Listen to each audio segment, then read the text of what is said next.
red-faced malkoha is a member of the cuckoo order of birds, the Cuculiformes. This malkoha species is endemic to Sri Lanka.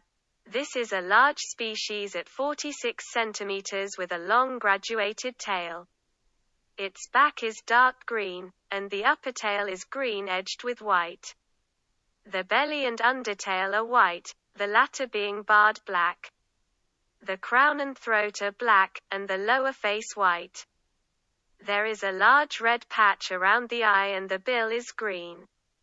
Sexes are similar, but juveniles are much duller. The red-faced malkoha takes a variety of insects including caterpillars, giant stick insects, mantises and small vertebrates such as lizard. It occasionally may eat berries, but this needs confirmation.